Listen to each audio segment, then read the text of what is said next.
Hello, I'm Yashashan and I'll be explaining the entire system flow. Now, initially, first of all, the term sheet can be in multiple formats, right? In email, chat, Word, PDF, images, etc. Now, if the term sheet is in the form of email, we'll be using an Amazon email service to get the term sheet and directly feed it into the data conversion model.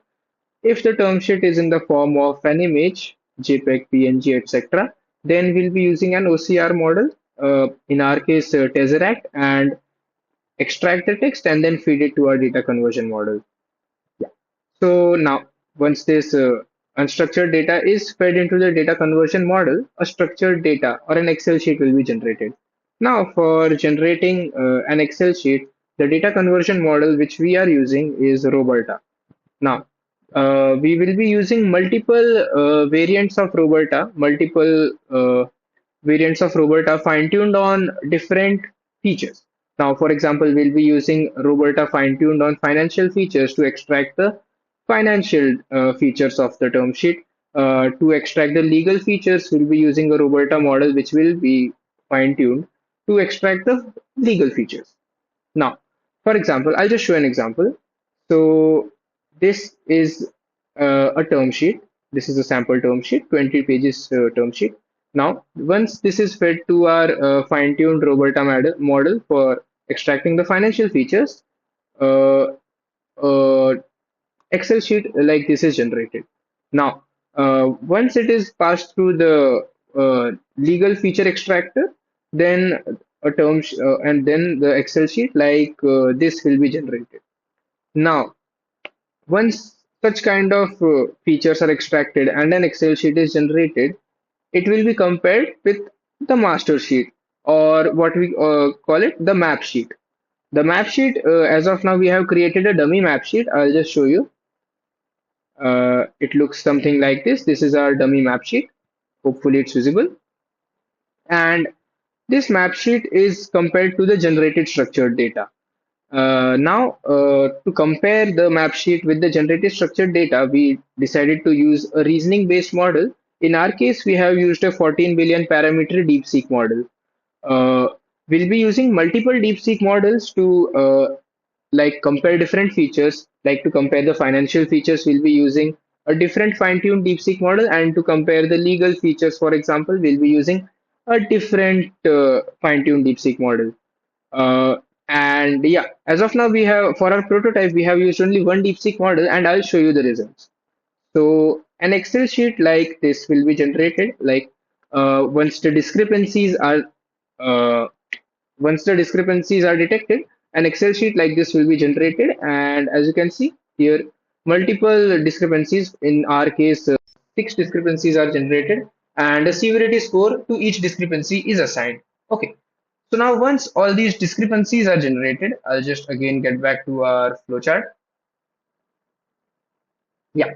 So now once these discrepancies are generated, a dedicated feedback will be given for each discrepancy by the model. As of now, it's not being executed in our prototype. And yeah, all of these discrepancies will then be passed through a discrepancy classifier, as you can see here. The discrepancy classifier will be powered by ExcelNet, and the primary reason for using ExcelNet in this case is because it's having a bidirectional contextual awareness, a long-term and a short-term memory, and it also takes lesser resources. That's the reason why we chose to use an ExcelNet for classifying those discrepancies. Now, once those discrepancies are classified, those discrepancies will be sent to the uh, dedicated teams responsible for them. Like, for example, a discrepancy found in the financial aspect will be sent to an accountant, and a discrepancy found in the legal aspect will be sent to a lawyer. Now, once these discrepancies are sent to the responsible people, uh, then these discrepancies will be validated. Now, if the discrepancy is solvable on spot, then well and good. The term sheet will be passed, and the further steps will be taken, which I'll explain later in detail. Otherwise, if the discrepancy is not solvable on spot, then a mail will be sent to the drafter regarding the specific discrepancies, and then the term sheet drafter needs to issue an entirely new term sheet, and the entire process will again then be repeated from the beginning. If the issues are solvable on spot, then the issues will be solved, and then the term sheet will be sent ahead, and the Excel sheet, which was generated using the data conversion model, will be passed to a summarizer model.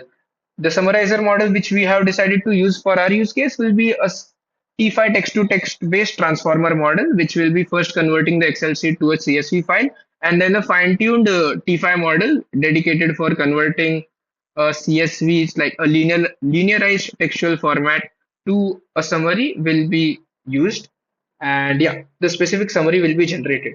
Apart from generating summary, we will also be adding the feature of chatting with Excel sheet. Basically, the user will ask the chatbot regarding any specific feature of the Excel sheet, and the chatbot will respond accordingly. The chatbot will also be powered by the T5 model, and yeah, all these term sheets generated and all the discrepancy sheets generated will be stored in an AWS S3 bucket, ensuring scalability and also version control. So yeah, this was the summary of the model. Thank you.